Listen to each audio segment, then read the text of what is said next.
Hello भाइ सबैलाई नमस्ते छ। म एउटा कुरा भन्न चाहन्छु ल। म सुत्न लागेको थिएँ कि हेर्न म सुत्न लागेँ सुतिरहेको थिएँ अनि टिकटक हेर्दाखेरि यसो केही कुराहरू आयो बोल्न मन लाग्यो मलाई पनि होइन। अहिले भाइरल भइरहेको जुन शब्दहरू रुबिन र रुबिनाको बारेमा र हाम्रो गिबिना सिसले जुन केही कुराहरू बोलेको छ उनीहरूको बारेमा त्यो कुरा धेरै कन्ट्रोभर्सी भइरहेको छ कि सबैले हाम्रो गिबिना बहिनीले नराम्रो भनिरहेको छ कि होइन। तर किनकि मैले गिबिना बहिनी मेरो कोही पनि होइन रुबिन र रुबिना मेरो कोही पनि होइन। म एउटा कुरा के भन्छु भने रुबिन र यो रुबिना भनेको नि यिनीहरू भनेको भिकारीहरू के मागेर खाने मान्छेहरू। हामीहरू जस्तो गिफ्टरहरूले गिफ्ट दिएर नि कसैले फुल दिएर गिफ्ट दिएर अनि यिनीहरू खाने यिनीहरू घर परिवार चलाउने मान्छे यिनीहरू नाटक नौटङ्गी यिनीहरू बवाल यिनीहरू होइन। उसको घरमा के समस्या भयो त्यो घरको बारेमा त्यो बहिनी जो रुबिन के अरे वाइफले केही कुराहरू सेयर गरे एउटा आफ्नो दिदी बहिनीको नाताले जुन गिबिना बहिनीले बोले त्यो कुराहरूमा सत्य कुरा जे थियो त्यो बोले। अब किनकि त्यो कुराहरू त्यो आफ्नै घरमा मिलाउनु पर्ने कुरा हो त्यो कुराहरू होइन। त्यो कुराहरू आफ्नो घरमा उसले मिलाउन सकेन। त्यो कुराहरू मिडियामा आयो। मिडियामा आएपछि त्यो कुराहरू नि हामी त पब्लिक हो सबैले सुनिहाल्छ। त्यसको के सही गलत के कुराहरू हामीलाई थाहा हुन्न। हामीले त जे सुन्यो त्यो कुरा भन्ने कुरा हो नि त होइन। त्यो कुरा ठिकै छ त्यो कुरा सोच्नु। तर गिबिना बहिनीले नि जति गिबिना बहिनीले गरेछ त्यो त यो रुबिन र रुबिनाले जिरो पनि गरेको छैन कि समाजमा यति राम्रो काम गरेको मान्छे हो कि गिबिना सिस्टरले।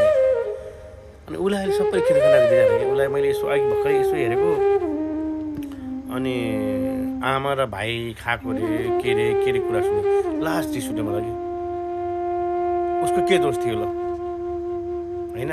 उसले एकदम राम्रो काम गरेर बसिरहेको मान्छेको नि अब जिन्दगीमा सबैको मान्छेको लाइफमा यो घटना घट्छ जे हुनु त्यो त भइहाल्यो त्यो भइसक्यो त्यो कुराहरू।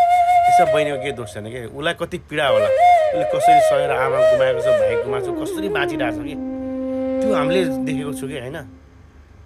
तर तपाईँहरू के हो तपाईँहरू भनेको एउटा दर्शकहरू तपाईँहरू भनेको एउटा समाजको होइन सबैले के सबै थाहा भएको मान्छेहरू नि तपाईँहरूले किन यस्तो बुझ्नु भने त एउटा त्यो टिकटकमा एउटा स्टार भयो के भयो त्यो टिकटकको बारेमा हाए त्यो टिकटकमा देख्यो भने एउटा राम्रो गुड कपालले के अरे सालाहरू यस्तो कुराहरू नगर्नु कि होइन।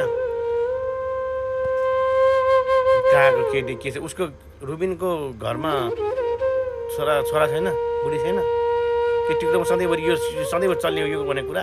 हामी यस्तो पाखुरामा दमले बनाएर खाउँ न माया सालाहरू। हामी त यहाँ खाडीमा 15-20 वर्ष कमाएर आफ्नो छोराछोरी बुढीलाई म्हणजे खुसु खाएर बाउ आमालाई राखेर दममा कमाएर खाऊ कि दममा कमाएर खाऊ त्यसलाई भन्दा त्यसलाई भन्दा मर्छ।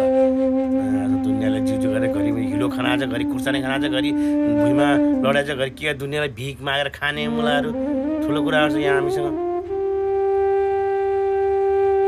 गिबिना के बहिनीले जस्तो मान्छेलाई एउटा के अरे सोसल वर्क त्यत्रो अनाथहरूलाई दुनियाँलाई सेवा गरेको मान्छेलाई नराम्रो बनाएछ यो मनमा नबचेको मन दुख्छ क्या हामीलाई पनि। दममा खाऊ कि आफ्नो दम हाम्रो दम जस्तो आफ्नो दममा कमाएर खाऊ कि कमाएर मर्दा छोराले मैले हामीले यस्तो बाउ आमा छोराछोरी खुसी रहेर पोखरामा म्हणजे घर गाडी सब कुरा जोडेर घरि जोडेर हामी यस्तोले एउटा खाडीमा बसेर एउटा गरेर खाएको कि हामी यस्तो पसिना बगाएर हामीले यस्तो गरेर खानुपर्छ कि होइन। टिकटक हेर्छु चित्तै बुझ्दैन यार जहिले पनि कोही कुरामा यही कुरा बोलेको छ विचार के हुँदा अब बहिनी र के भाइ र आमाको कुराहरूको बारेमा निस्केछ यार। यस्तो कुरा कहिले नगर्नु कि होइन। किनकि सत्यको लागि जहिले सत्यको जित हुन्छ नि रुबिनको वाइफलाई नै अन्याय भएको छ त्यही भएर त्यो कुराहरू मिडियामा आएको कि तपाईँहरू बुझ्नु कि तपाईँको बुढा या बुढी कोहीसँग 24 घन्टा उसँग बस्छ उसैको प्रशंसा उसैको लागि हाई गर्छ तपाईँलाई कस्तो लाग्छ भन्नुहोस्। आफ्नो बुढा कोहीसँग बोले कसैलाई मनपर्छ आफ्नो बुढा कोहीसँग बोले कसैलाई मनपर्छ। तर यस्तो कुराहरूमा चाहिँ सबैले ध्यान दिनु होइन। तर म के भन्छु भने होइन सबैले मिडियाले मान्छेलाई गिराउँछ पनि उचार्छ पनि होइन। तर के भन्छु भने अब सबैजना सही कुरालाई सपोर्ट गर्नु होला त्यही भन्नु चाहन्छु होइन। म पनि सुत्न लागेको थिएँ अनि यस्तो मोबाइलमा टिकटक हेरेको जहिले पनि त्यही कुरामा देख्छु यार। आफ्नो दममा जिउने गर क्या होइन।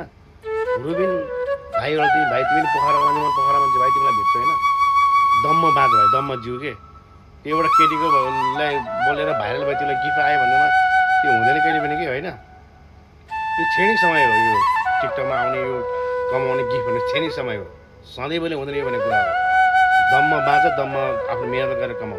तिमी एउटा राम्रो कलाकार, राम्रो मान्छे पनि हो तिमी होइन। तिमीलाई मैले मान्छु, धेरै पहिलाबाट हेरेको चिनेको पनि हो।